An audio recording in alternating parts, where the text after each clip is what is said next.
Hello everyone, welcome back to my YouTube channel Bhagyeshwari Classes. Today I am going to start the chapter number 2 of Business Studies for class 12, that is the Principles of Management. Okay, so in this video there will be a small introduction about this chapter, like कौन से topics हमें mainly cover करने हैं इस chapter में, and I will also explain the topic that is Principles of Scientific Management. As there are only 4 principles of scientific management, so I can easily cover this topic in this video. Okay, so let's start with the management principles. कि management principles होते क्या है? See, these principles are the general guidelines that help managers in making decisions, as well as they also provide a systematic way to solve any problem in the organization. क्या मतलब हुआ कि ये जो principles होते हैं वो किसकी तरह काम करते हैं? गाइडलाइंस की तरह काम करते हैं. इसका मतलब we can say that these principles are like an advice for managers which they can use while they make any decisions in their organization. ठीक है, क्या मतलब है कि जब भी एक एडवाइस है, ये प्रिंसिपल एक एडवाइस है मैनेजर्स के लिए जब भी वो कोई डिसीजन ले रहे हैं अपने ऑर्गेनाइजेशन में, राइट? अब हमें पता है किसी भी ऑर्गेनाइजेशन में we have number of employees and they work in a different situation. ठीक है, अब हर सिचुएशन में कैसे डील करना है, मतलब अच्छे तरीके से कैसे डील कर सकते हैं, तो उसके लिए जो मैनेजर्स हैं वो किसकी हेल्प ले सकते हैं? इन प्रिंसिपल्स की हेल्प ले सकते हैं. ठीक है, so this is about the management principle. अब इसमें जो कंट्रीब्यूशन था वो 2 मैनेजमेंट थ्योरिस्ट का बहुत ज्यादा था. पहले थे आपके Henry Fayol, right? So Henry Fayol ने प्रिंसिपल्स दिए थे that is known as the principles of management. ठीक है, जिसका आपका चैप्टर का नाम ही है. Okay, so he has given 14 principles of management and he is known as the father of general management. ठीक है, सेकेंड जो कॉन्ट्रीब्यूशन था that is of F.W. Taylor. He has also given principles of management, but these principles are based on the scientific approach. That's why the name of the principles that F.W. Taylor has given known as the principles of scientific management. ठीक है, जो Henry Fayol ने principles दिए थे उनका क्या नाम था? Principles of management. ठीक है, और जो आपके F.W. टेलर ने प्रिंसिपल्स दिए थे उनका क्या नाम था? Principles of scientific management. ठीक है, इन्होंने जो प्रिंसिपल्स दिए थे वो 4 दिए थे. ठीक है, अब सेकेंड आपका जो यहाँ पे टॉपिक है that is the management techniques. Management techniques क्या होती है? See, so these techniques are the procedures that involves a number of series of steps to achieve the desired goals. मतलब कि गोल्स, ऑर्गेनाइजेशनल गोल्स को achieve करने के लिए जो काम है, जो एक्टिविटीज है, उन्हें किस तरीके से करना है. ठीक है, that we can know through management techniques. ठीक है, कि काम को किस तरीके से करे वो हमें मैनेजमेंट टेक्निक्स के थ्रू पता चलता है. ठीक है, so we have different management techniques जो हमें किसने दी थी? F.W. टेलर्स ने दी थी, जिसको हम अभी आगे नेक्स्ट वीडियोस में पढ़ेंगे. ठीक है, यहाँ पे as I have said F.W. Taylor का कॉन्ट्रीब्यूशन था टूवर्ड्स द मैनेजमेंट टेक्निक्स. जो इनकी जो टेक्निक्स थी that is also based on the scientific approach. तो उन टेक्निक्स का क्या नाम था? Techniques of scientific management. कितनी दी थी? 7 टेक्निक्स दी थी इन्होंने. ठीक है, अब जो F.W. टेलर था इनका कॉन्ट्रीब्यूशन टूवर्ड्स प्रिंसिपल भी था एज वेल एज टेक्निक्स भी था. ठीक है, और दोनों की दोनों किस पे बेस्ड थी? साइंटिफिक मेथड्स पे, साइंटिफिक अप्रोच पे बेस्ड थी.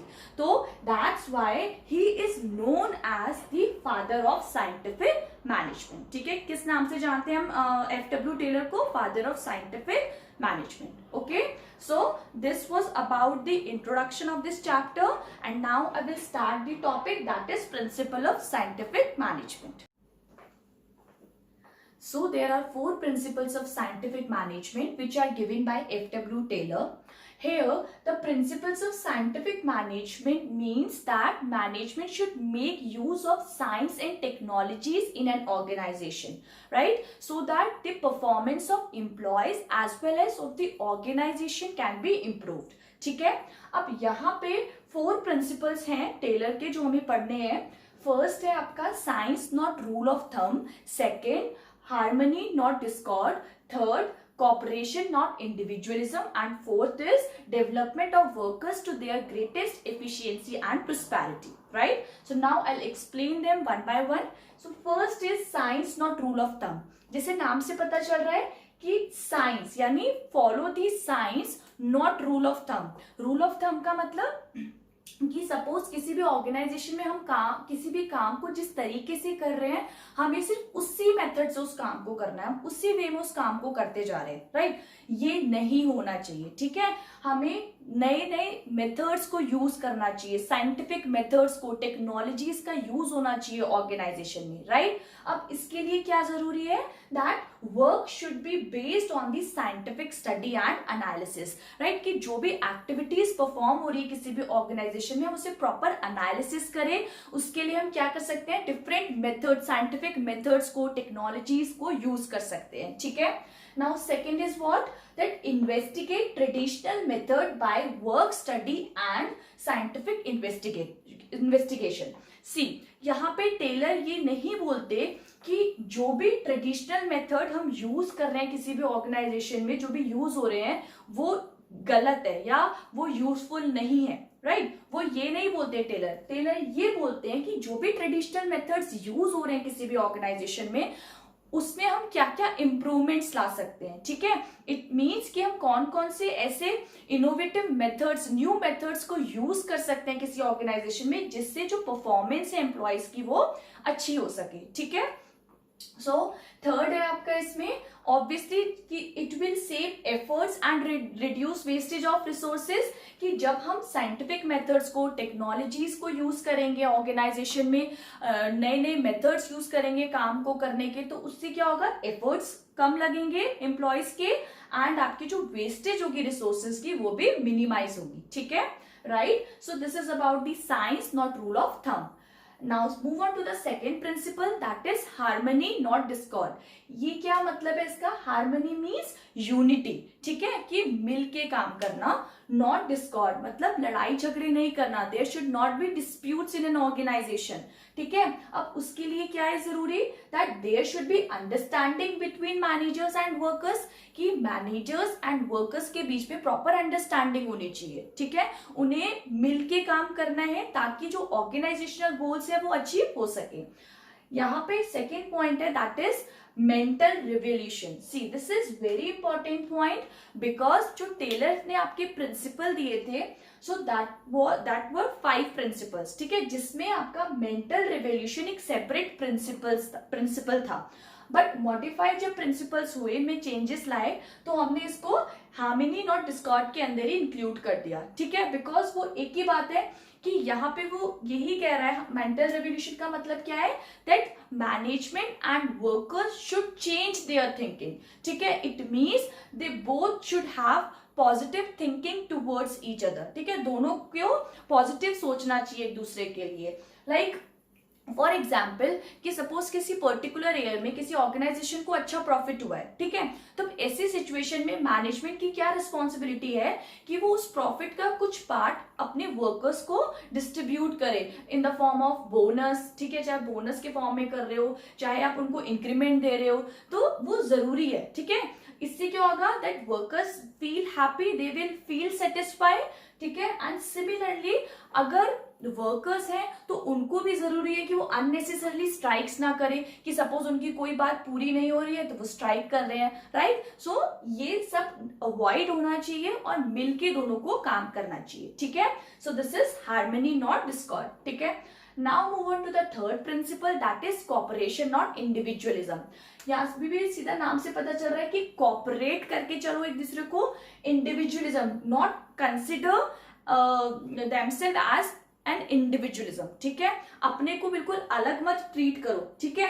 अब यहाँ पे ये जो प्रिंसिपल है, that is related to your harmony not discord, ठीक है? इस प्रिंसिपल से रिलेट करता है, ठीक है? अब यहाँ पे 2-3 पॉइंट्स और ऐड हुए इस प्रिंसिपल में, so that's why first point क्या हो जाएगा? That this is an extension to harmony not discord, ठीक है? इसका ये एक्सटेंशन है, थोड़े से इसमें पॉइंट्स हमने ऐड करे इस प्रिंसिपल में.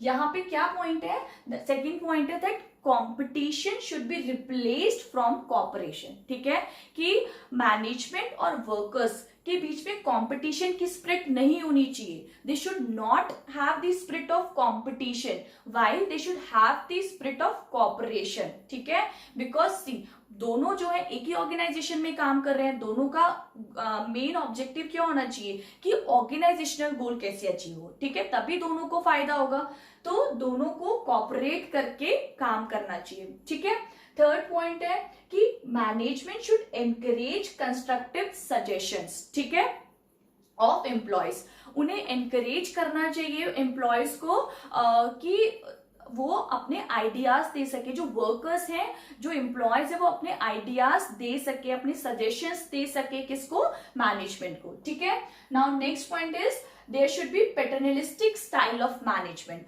यहाँ पे paternalistic style of management means that management should consider themselves as a father, कि वो किसकी तरह रोल प्ले करेगा एक ऑर्गेनाइजेशन में, फादर की तरह रोल प्ले करेगा। ठीक है, अब इसके लिए क्या जरूरी है कि वो एम्प्लॉयज के जो भी उनकी व्यूज है उनको सुने। ठीक है, उनकी नीड्स को समझे।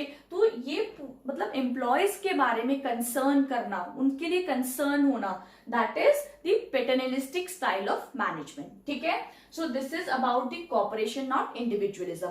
एंड लास्ट प्रिंसिपल आपका क्या है, development of workers to their greatest efficiency and prosperity. इसका मतलब क्या है कि जो भी एम्प्लॉयज है उनका डेवलपमेंट होना चाहिए टू द मैक्सिमम एक्सटेंट। मतलब जो भी उनमें जितनी भी स्किल्स हैं, जितनी भी पोटेंशियलिटीज है उनके अंदर, वो सारी की सारी वो वर्क प्लेस पे दिखनी चाहिए। ठीक है, मतलब वो जो भी काम कर रहे हैं वो पूरी उनकी स्किल्स वहां पे शो होनी चाहिए। ठीक है, यहाँ पे उसके लिए क्या जरूरी है, सबसे पहले कि सिलेक्शन क्राइटेरिया ऑफ एम्प्लॉयज, की ऑर्गेनाइजेशन में हम जो भी एम्प्लॉयज सेलेक्ट कर रहे हैं उनको हमें किस बेसिस पे करना चाहिए, we should use scientific methods of selection. ठीक है, ये नहीं है कि किसी अगर इंडिविजुअल के पास कोई डिग्री है तो हाँ बस इसे ऑर्गेनाइजेशन में सेलेक्ट मतलब एलिजिबल है, सेलेक्ट हो गया वो। ठीक है, ऐसा नहीं है, बल्कि हमें उसके प्रेजेंट सिनेरियो के हिसाब से ये देखना चाहिए कि क्या वो जो पर्सन है वो एबल है डिफरेंट सिचुएशन से डील करने के लिए।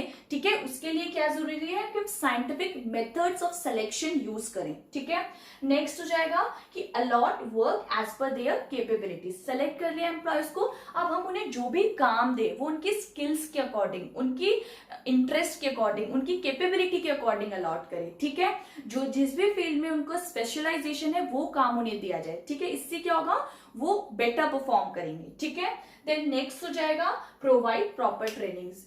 इतना ही सफिशिएंट नहीं है कि एम्प्लॉय हायर कर लिया, बल्कि ये भी जरूरी है कि उनको प्रॉपर ट्रेनिंग प्रोवाइड करें, ताकि उससे क्या होगा कि वो जो भी नई टेक्नोलॉजीज है उनके बारे में जान सके और उन टेक्नोलॉजीज को, न्यू मेथड्स को, न्यू टेक्नोलॉजीज को यूज कर सके वर्क प्लेस पे, ताकि जो परफॉर्मेंस है एम्प्लॉयज की वो क्या हो, बेटर हो सके। ठीक है, so this is about the principles of scientific management given by F.W. Taylor. And thank you for watching my video, and please like and subscribe the channel for more such videos. Thank you.